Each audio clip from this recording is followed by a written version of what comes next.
Welcome to part one of the Cheng junk build. I've actually done part one, which is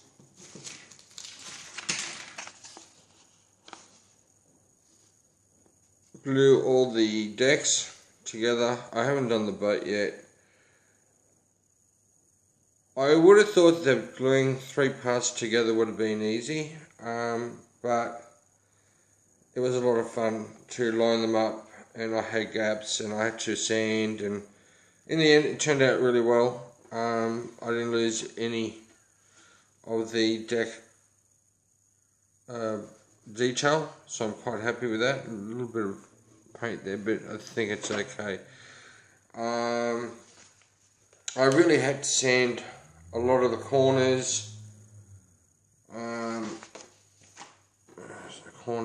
Like take away all the, even on the inside of the hole, there's a lot of deformation, and it really stopped that part there from getting a nice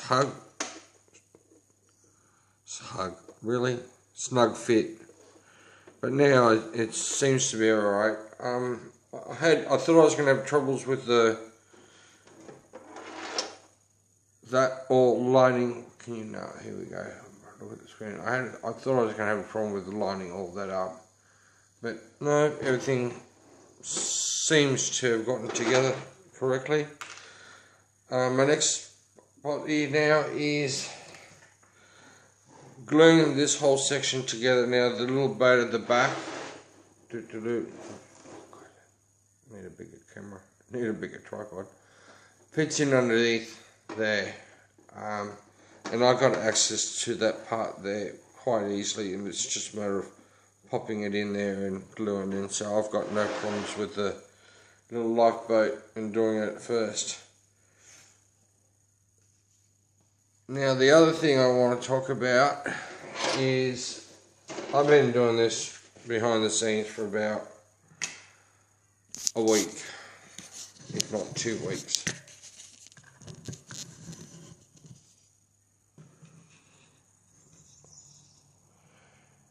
Now I've lined up every brown of Tamiya that I've got, from earth brown to mud to dark brown to NATO brown to buff.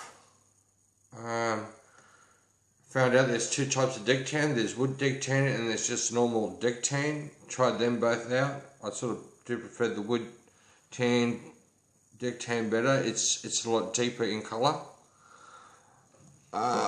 With this was basically, and I've got, hasn't it?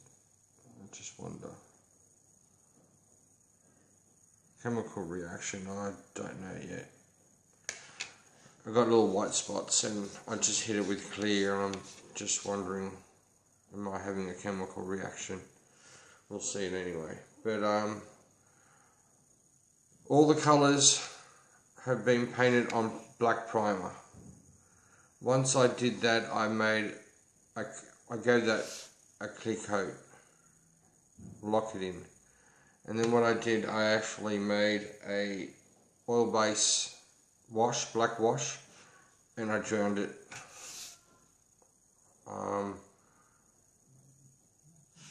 Really, it was not even a wash, it was a paint, and I left it on there for a good 10 minutes. And then after that, I just got a bit of paper and rubbed it away, and that basically what it left me on this side. Okay, and this side, what I did this morning before I clear coated it, I gave it a mist of buff from Great Heights, and I don't know.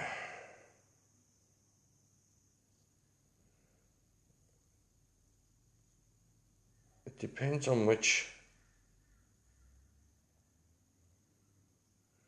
Well, they're the buff colours, and right at the end here is Deck 10 yellow. Then you got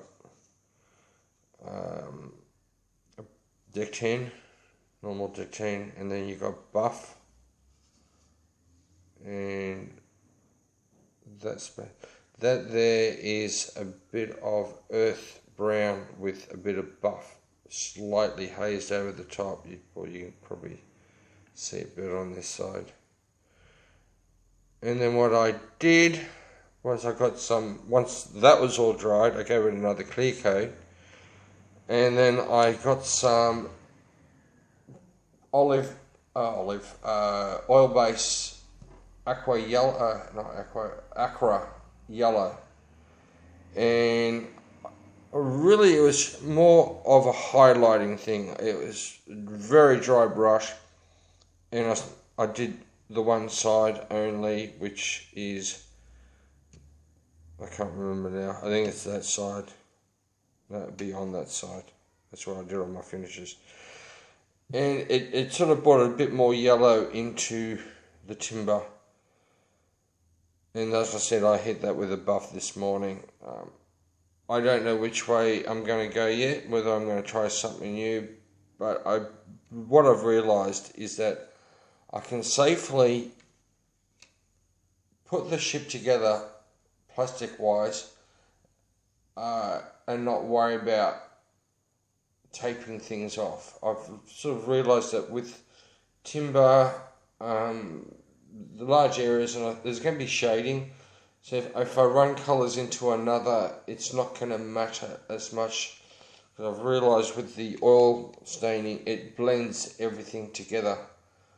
So my next plan of attack is to actually turn all those pieces into one piece. So I'll get back to you then. Thank you.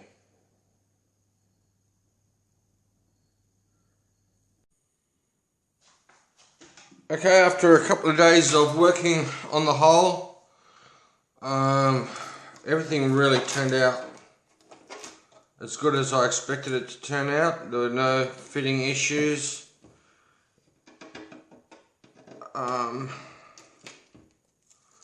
The only little parts I had to fix up was where they joined up, and it's just a matter of cleaning those little areas up. This is a really hard plastic. I had a lot of trouble using, what is it, Tamiya Orange, which is like a thick, it was literally, I don't know, it was sucking it in or whatever, but it wouldn't glue. And even the Revel stuff that I use all the time wouldn't work.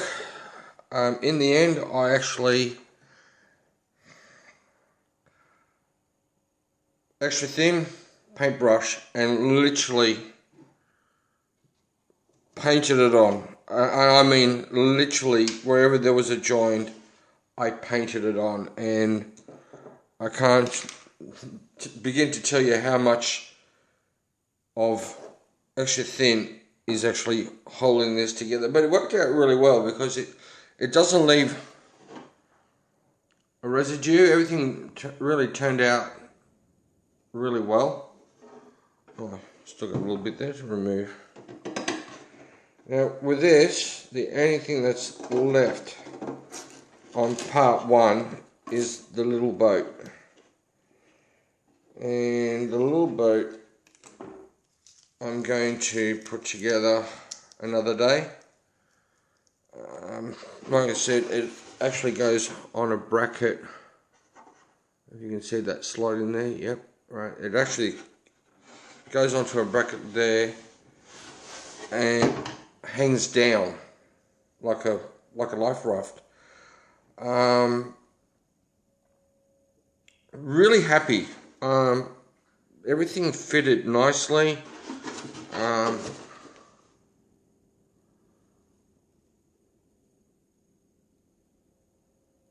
It just, the top railing was I thought I was going to have heaps of troubles.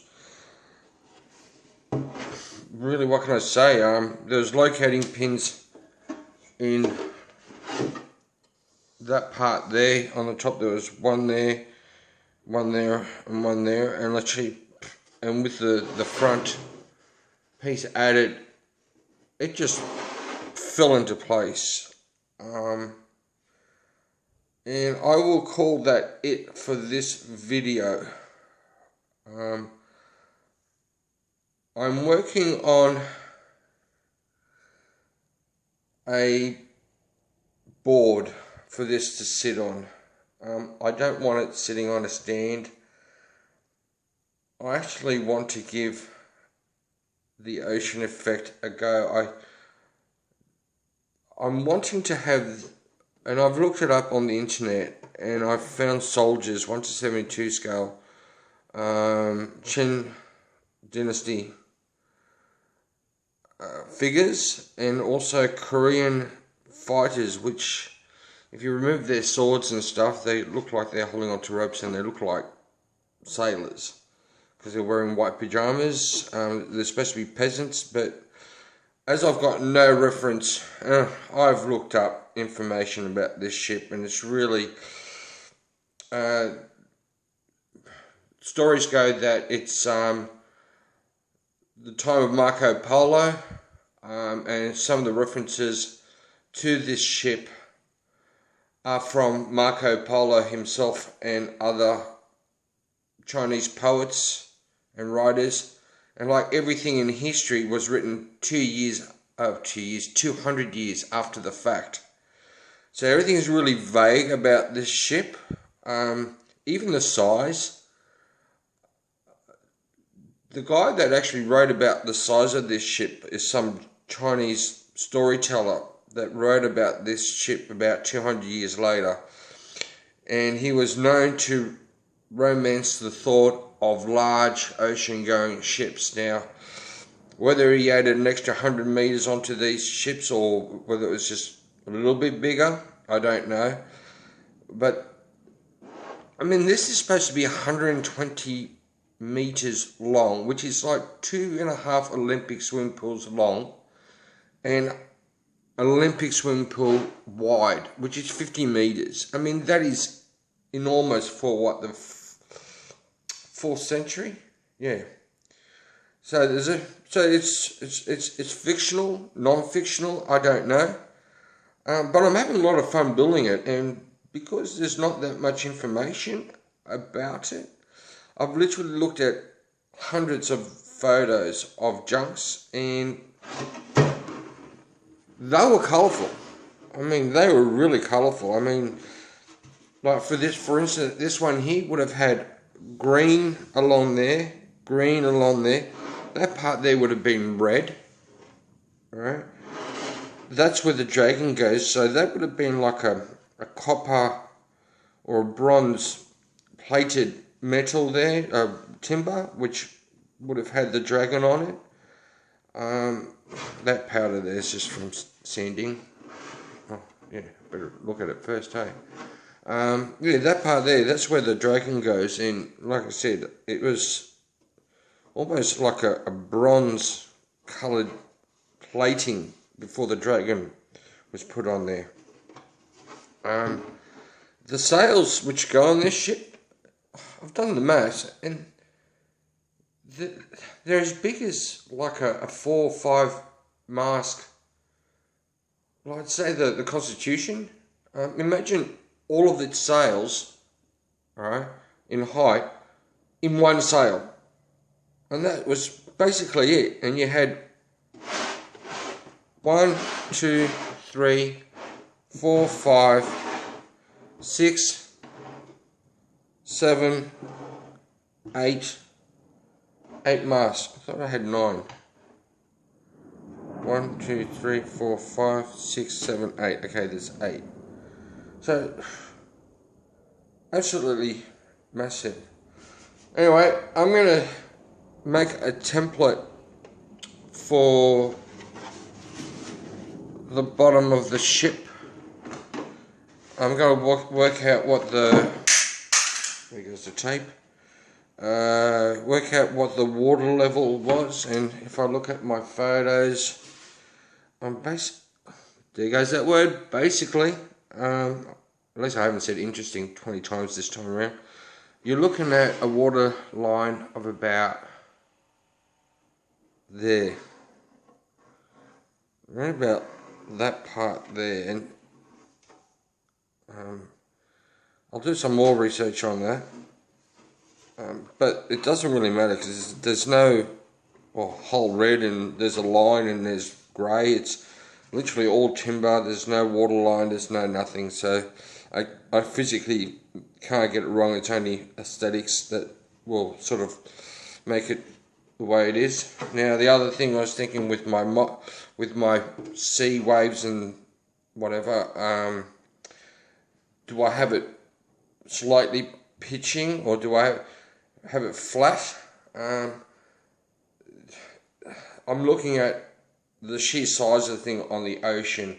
This thing would have just sat on the ocean flat, especially if it's just a normal, beautiful sailing day. I mean, unless you had 5-10 meter waves, I mean, this thing would have not moved. So I'm thinking about that too. But that's all in the next little bit. I don't know if I'm going to show you guys the making of, probably show you the results of making the template, and probably I'll cut out the foam and then I'll show you how it fits. Basically part 2 now is part 2.